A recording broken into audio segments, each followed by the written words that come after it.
আমি আসল জিনি নই, আমি শুধু দেশের সবচেয়ে বড় ধনী লোকের মেয়ে সেজে তার জায়গা নিয়েছি। রুম 403-এ একটা মেয়ে আছে যে দেখতে ঠিক তোমার মতো, আসল উত্তরাধিকারী সেই। তুমি খুব সহজেই তার জায়গা নিতে পারবে। নকল ধনী মেয়ে এত তাড়াতাড়ি ধরা পড়ে গেল। আমিও আসল রিয়া নই। আমার মা ছোটবেলা থেকেই আমাকে ট্রেনিং দিয়েছে। এবার আমি তোমাকে ট্রেনিং দেব।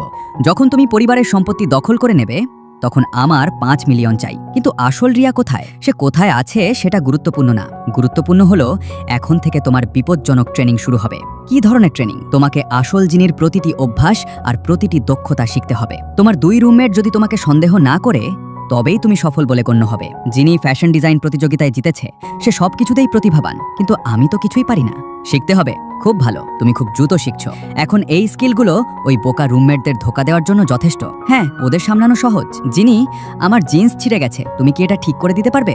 ভালো হয়েছে, এই স্কিলটা এখনই শিখেছিলাম। দাও, ঠিক করে দিচ্ছি। এই নাও, হয়ে গেছে। তবে পরের বার এমন ছেঁড়া প্যান্ট ফেলে দিও, আমি তোমাকে নতুন কিনে দেব।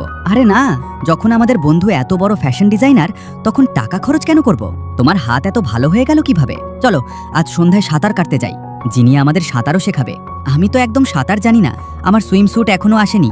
পরের সপ্তাহে যাই। ঠিক আছে। আমি পানিকে ভয় পাই, ছোটবেলায় নদীতে পড়ে গিয়েছিলাম। আমি পারি না বলা বন্ধ করো। আসল যিনি তো 4 বছর বয়স থেকেই সাঁতার জানতো। পরের সপ্তাহে সাঁতারে গিয়ে ধরা পড়লে অন্য কারো জীবনযাপন করা এত সহজ নয়। আরে আমি সাঁতার জানি না, আমাকে বাইরে বের করো।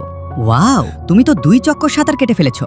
ঠিক আছে, তো পার্ট 2 তে কি হয় দেখার জন্য অবশ্যই ভিডিওটাকে লাইক করে চ্যানেলটাকে সাবস্ক্রাইব করে পার্ট 2 কমেন্ট করো।